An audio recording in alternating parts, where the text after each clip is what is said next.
Hello students, मैं अंजलि पयाल स्वागत करती हूँ आपका आईसीटी वर्चुअल क्लासरूम देहरादून से। कैसे हैं आप सब लोग? उम्मीद करती हूँ आप सब लोग अच्छे होंगे और अपनी लाइफ में बहुत बेहतर कुछ कर रहे होंगे। आज हम बात कर रहे हैं क्लास 12th की केमिस्ट्री की, और जैसा कि आप लोग जानते हैं कॉलिगेटिव प्रॉपर्टीज को हम यहाँ पर डिस्कस कर रहे थे। आज के सेशन में फोर्थ कॉलिगेटिव प्रॉपर्टी परासरण दाब पर हम लोग बात करेंगे, ठीक है ना। तो सोल्यूशन चैप्टर में आपने बहुत सारी चीजें पढ़ ली थी, एक बार क्विक रिवीजन ले लेंगे हम लोग कॉलिगेटिव प्रॉपर्टीज का, देन आगे स्टार्ट करेंगे फोर्थ कॉलिगेटिव प्रॉपर्टी। ओके, चलिए।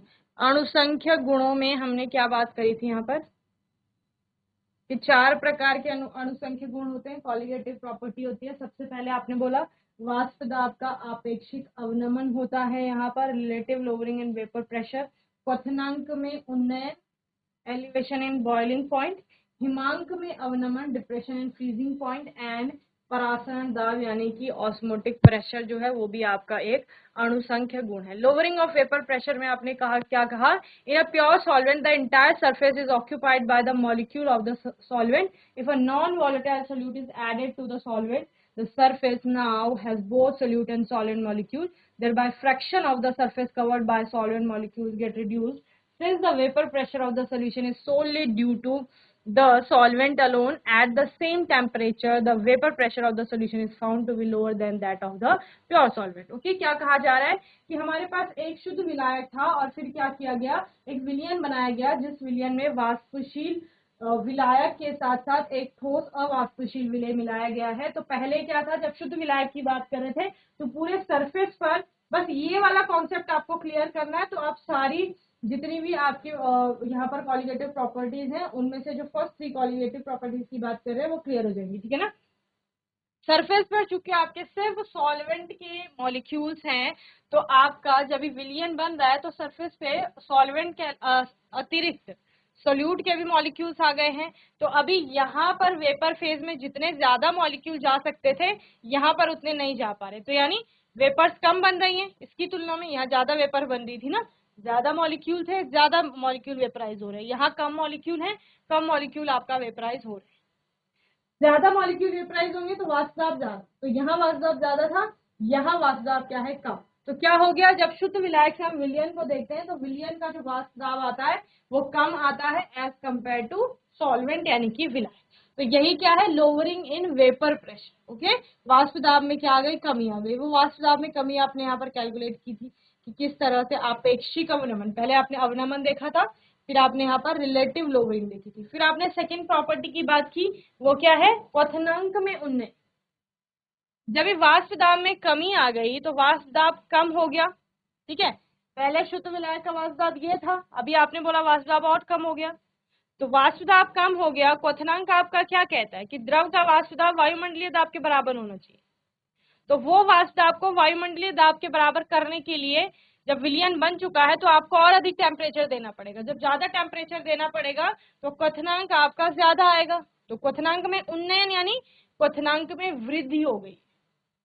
तो विलायक की अपेक्षा जब विलयन बनता है तो विलयन का क्वथनांक अधिक आता है। कौन सा विलयन, जहां पर एक अवाष्पशील विलय जो है वो वाष्पशील विलायक में घुला हो, ठीक है ना। तो इस तरह से आपने वो देखा। फिर वो आपेक्षिक अवनमन आपने पहले देखा था, उसके बाद यहाँ पर उन्नयन की बात की हम लोगों ने कि क्वथनांक में उन्नयन कितना आया, तो वो आप लोगों ने यहाँ पर कैलकुलेट किया, ठीक है। उसके लिए फिर आप लोगों ने ग्राफ देखा कि किस प्रकार से क्वथनांक में उन्नयन हो रहा।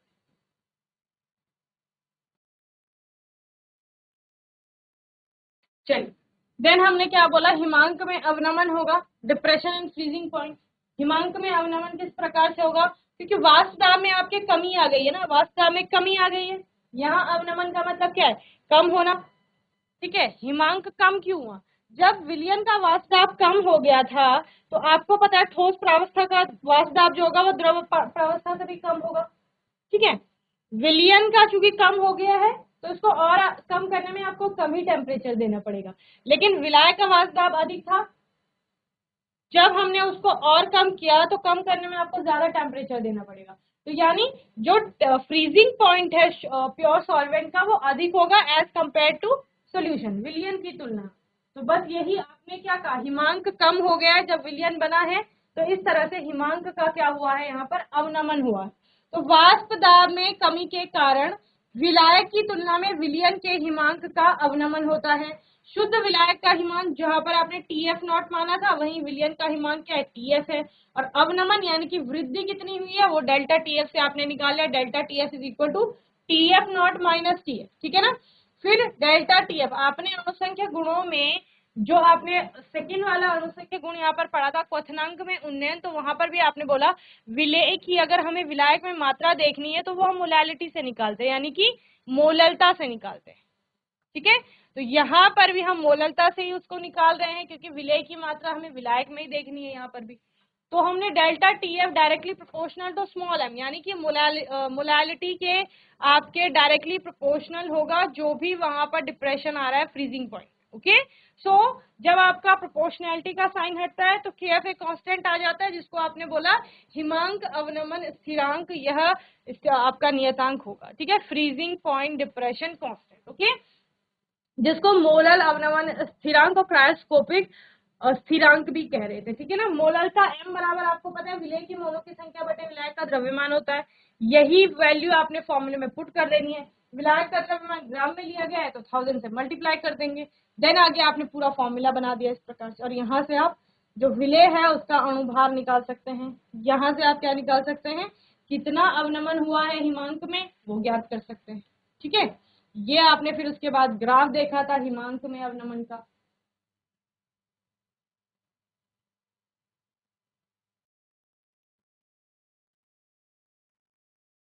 चलिए, तो वास्तव में आवेशिक अवनमन एलिवेशन ऑफ बॉइलिंग पॉइंट को पढ़ने के बाद डिप्रेशन एंड फ्रीजिंग पॉइंट आपने ये देखा, इस प्रकार से इसका आपका ग्राफ बन रहा था।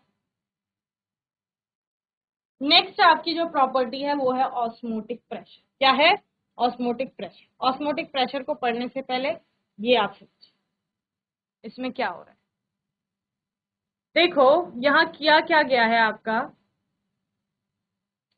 दो विलायक आपने कोई वेसल ले लिए, पात्र ले लिया, आप बोल सकते हैं इस प्रकार से, जो कि एक सेमी परमिएबल मेम्ब्रेन जो है SPM अर्ध पारगम्य झिल्ली जो है उससे उसको आपका अलग अलग बांटा गया है। समझ रहे हैं, यानी कि ये सेपरेट हो रहे हैं, पृथक हो रहे हैं इससे।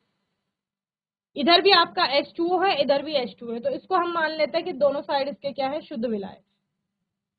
क्या है यहाँ पर, ये भी आपका शुद्ध विलायक और ये भी क्या है, शुद्ध विलायक।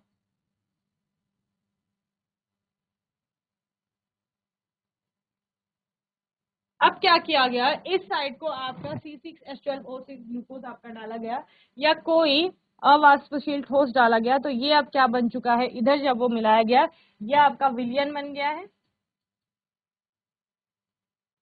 और जिस विलयन में आपका विलेय प्लस विलायक है, ठीक है। और इधर अभी भी आपका क्या है, शुद्ध विलायक है। ओके, अब करना क्या है, आपको देखना है, क्या देखना है आपको कि कहां से कहां को गमन हो रहा है। तो परासरण क्या कहता है, देखो यहाँ पर विलायक है, यहाँ पर विलायक के साथ विलेय भी है, यानी विलियन है आपका। अगर आप इसकी बात करें तो यहाँ विलायक की मात्रा क्या होगी, अधिक होगी, अधिक विलायक होगा।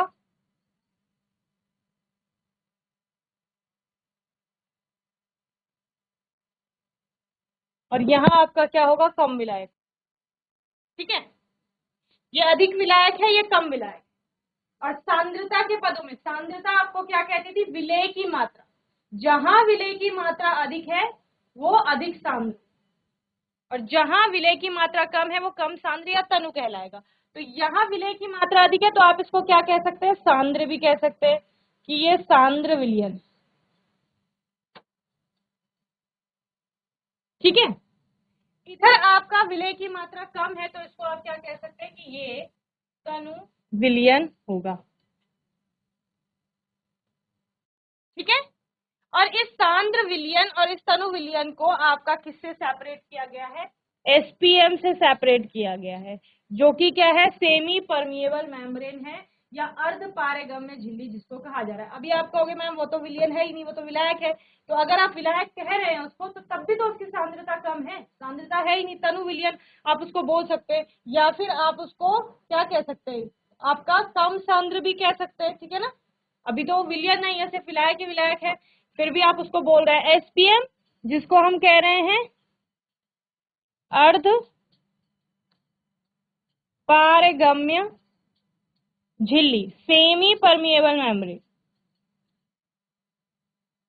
ठीक है। सेमी परमिएबल मेम्ब्रेन क्या करती है, अपने में से विलायक के कणों को गुजरने देती है। किसके कणों को? अपने में से विलायक यानी सॉल्वेंट के जो पार्टिकल्स हैं उनको गुजरने देती है, लेकिन किसको नहीं गुजरने देगी?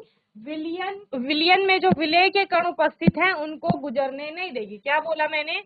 सेमी परमिएबल मेम्ब्रेन आपकी एक ऐसी मेम्ब्रेन है, ये मेम्ब्रेन है आपकी सपोज, ठीक है, झिल्ली है कोई, जो अपने में से क्या कर रही है,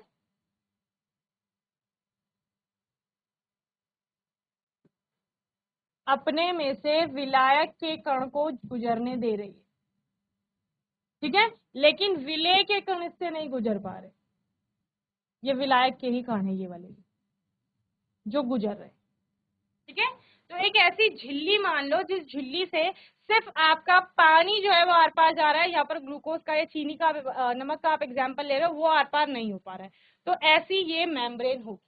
तो उसी मेम्ब्रेन को यहाँ पर आपका लगाया गया है, ये जो है ये वही एसपीएम है। तो इससे किसका गमन होगा? H2O का गमन हो जाएगा, यानी कि जो विलायक है उसका गमन हो जाएगा, और विलेय का गमन आपका नहीं होगा, यानी विलेय आर पार नहीं जाएगा। अब विलायक कहाँ से कहाँ को जाएगा, यानी ये जो जहां पर कम विलायक है उधर से अधिक की ओर जाएगा या अधिक से कम की ओर आएगा, बताओ।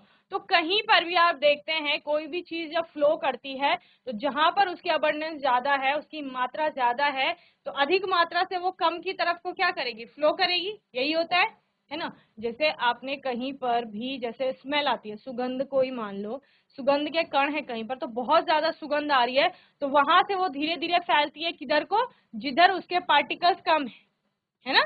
तो उसी तरह से यहाँ पर भी होगा, अधिक विलायक से कम विलायक की ओर क्या होगा? गमन होगा। तो यानी इस साइड से इस साइड को आपका क्या हो रहा है? फ्लो हो रहा है। और फ्लो किसका होगा? सिर्फ विलायक का होगा। क्यों? क्योंकि आपने सेमी परमिएबल मेम्ब्रेन है वहां पर बीच में लगी हुई, और जब आप सेमी परमिएबल मेम्ब्रेन को पढ़ रहे हो तो उसकी एक ही प्रॉपर्टी है कि वो विलायक के ही कणों को अपने में से गमन होने दे रही है, और जहां अधिक विलायक है वहां तो केवल विलायक के ही कण है, इसलिए आपने क्या कहा कि ये विलायक कण यहाँ से यहाँ गमन करे। समझ रहे हैं? तो वही जब आपका अधिक विलायक से कम विलायक की ओर विलायक का क्या होगा? गमन होगा, वो अर्ध पारगम्य झिल्ली को पार करके जाएगा, इसी को परासरण कहा जाएगा, ठीक है। परासरण क्या है? जब आपका अधिक विलायक से कम विलायक की ओर अर्ध पारगम्य झिल्ली को पार करते हुए विलायक का गमन होगा, तो इसी को परासरण कहा जाएगा। या फिर कम सांद्रता वाले विलयन से अधिक सांद्रता वाले विलयन की ओर अर्ध पारगम्य झिल्ली को पार करते हुए विलायक जब चलता है तो इसी को क्या कहा जाता है? परासरण कहा जाता है, ठीक है। यही क्या है? ऑस्मोसिस आपका। ओके, बोलो भाई, समझ में आया? चलिए, तो इस प्रकार से हम किसकी बात कर रहे थे यहाँ पर? कि गमन हो रहा है आपका, ठीक है ना। चलिए यहाँ पर एक और हम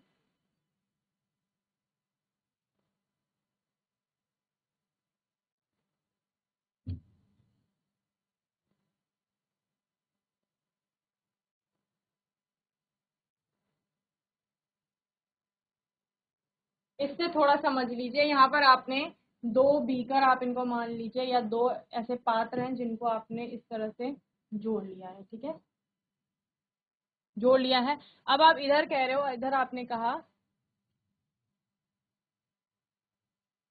ये हमारा शुद्ध विलायक क्या है? शुद्ध विलायक जिसकी सांद्रता क्या है? कम है, कम सांद्रता, ठीक है।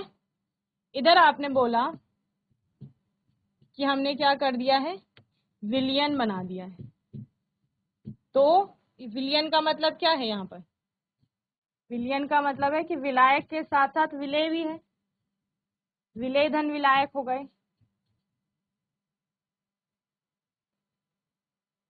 तो इसकी सांद्रता कैसी होगी? अधिक होगी, अधिक सांद्र।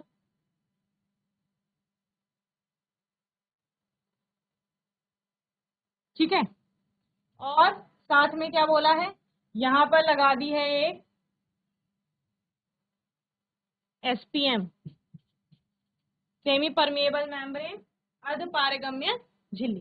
ठीक है ना। अब क्या होगा, इस अर्ध पारगम्य झिल्ली को पार करते हुए जहां अधिक विलायक है, हमने क्या बोला, इसमें विलायक क्या है, अधिक है, अधिक विलायक।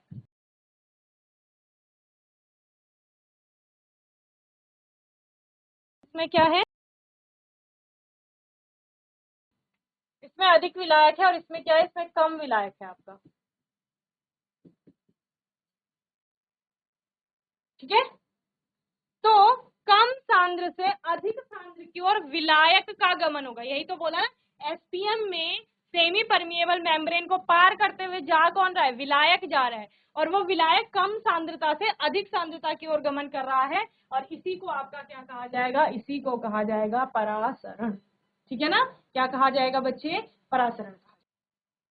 चलिए, सो ऑस्मोटिक प्रेशर में सबसे पहले ऑस्मोसिस को पढ़ते हैं हम, प्रेशर की बात तो हम बाद में करेंगे। When a semi permeable membrane is placed between a solution and solvent, it is observed that solvent molecules enter the solution through the semi permeable membrane and the volume of the solution increases. The semi permeable membrane allow only solvent molecule to pass through it but prevents the passage of bigger molecules like solute. क्या कहा गया, उन्होंने कहा कि हमने एक solution को और एक सॉल्वेंट को, हमने एक सॉल्यूशन को और एक सॉल्वेंट को एक सेमी परमेबल मेम्ब्रेन से विभाजित कर दिया था। ठीक है। अब हम क्या देखते हैं, हम देखते हैं कि सेमी परमेबल मेम्ब्रेन से क्या होता है, विलायक से विलयन की ओर विलायक का गमन होता है। सेमी परमेबल मेम्ब्रेन से विलायक से आपका विलयन की ओर गमन होता है, जिससे कि क्या होगा, पहले दोनों के लेवल बराबर थे, दोनों साइड लेवल बराबर थे, लेकिन जब विलायक यहां से इधर को आएगा तो इधर विलायक की मात्रा कम हो जाएगी, इधर अधिक हो जाएगी। तो ये हमें उनके जो लेवल है उसमें भी इंक्रीज होता हुआ दिखता है कि विलयन का लेवल आपका इंक्रीज हो गया।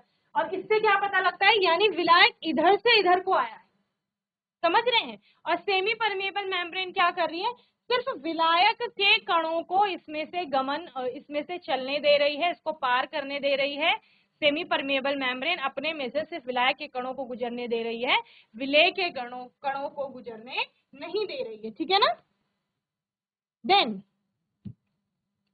this phenomena of the spontaneous flow of solvent molecule through a semi permeable membrane from a pure solvent to a solution or from a dilute to a concentrated solution is called osmosis. इस phenomena को क्या कहा गया, ये phenomena जिसमें कि एक कम सांद्र आपका विलयन से एक अधिक सांद्र विलयन की ओर विलायक का गमन होता है अर्ध पारगम्य झिल्ली को पार करते हुए, इसी को परासरण कहा जाता है। या फिर आप कह सकते हैं जब विलायक अर्ध पारगम्य झिल्ली को पार करते हुए अपनी अधिक मात्रा से कम मात्रा की ओर चलता है तो उसी को क्या कहा जाता है, आपका यहाँ पर परासरण कहा जाता है। Okay. Then the flow of solvent molecule through the semi-permeable membrane can be stopped if some extra pressure is applied from the solution side. This pressure that prevents the flow of solvent is called the osmotic pressure of the solution.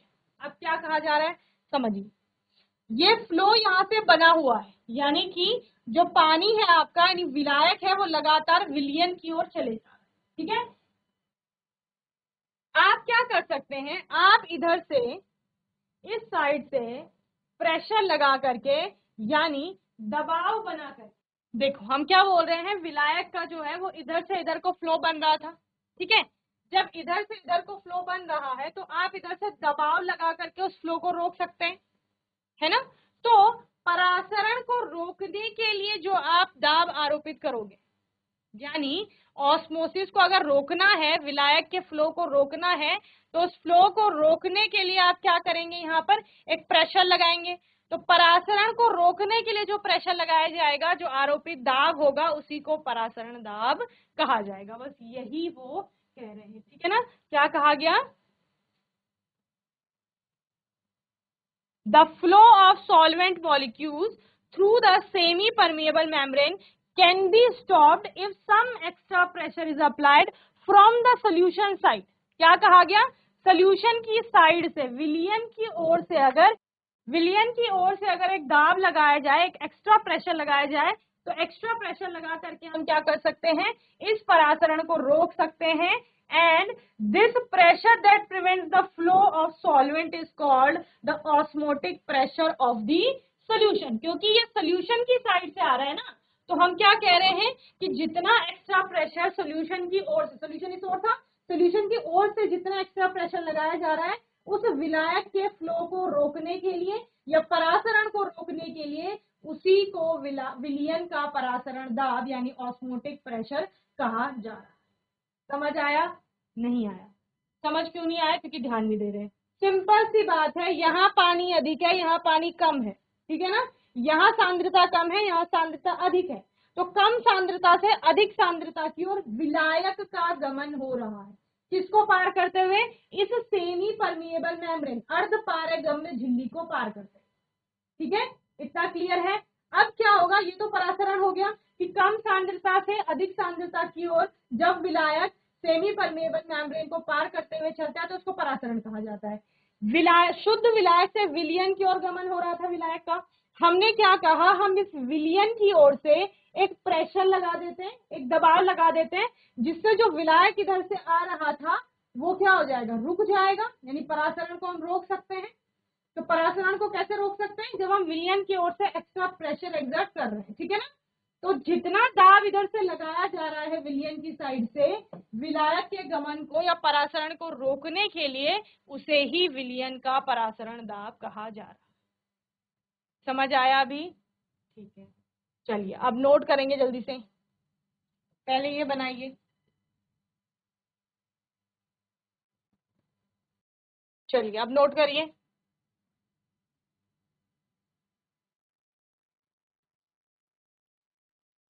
SPM के बारे में लिखिए।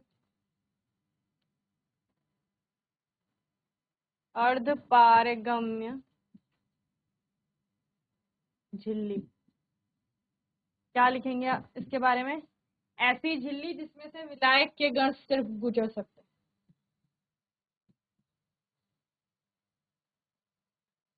जिसमें से केवल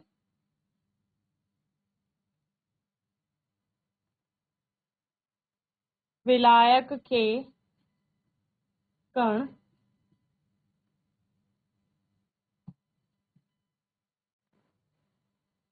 गुजर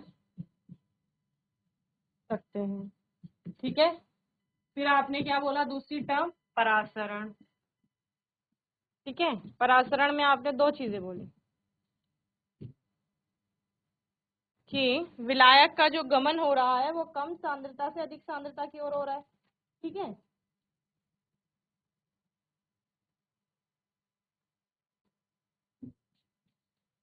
विलायक का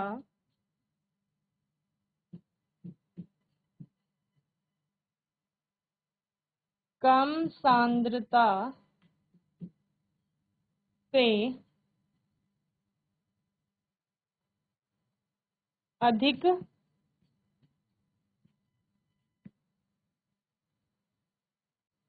सांद्रता वाले विलियन की ओर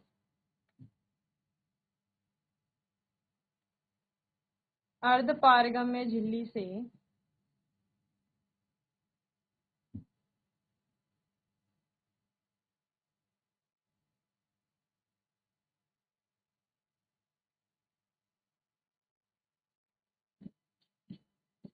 प्रवाहित होना परासरण कहलाता है।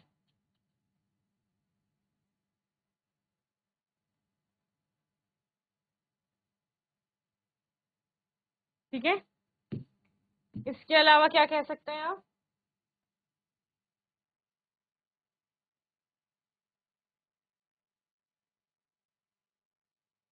सिंपल भाषा में कह सकते हो विलायक का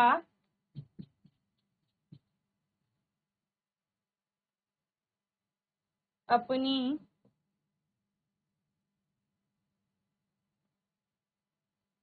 अधिक मात्रा से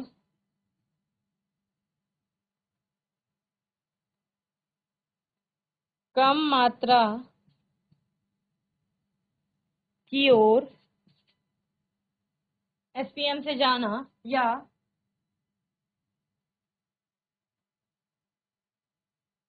अर्धपारगम्य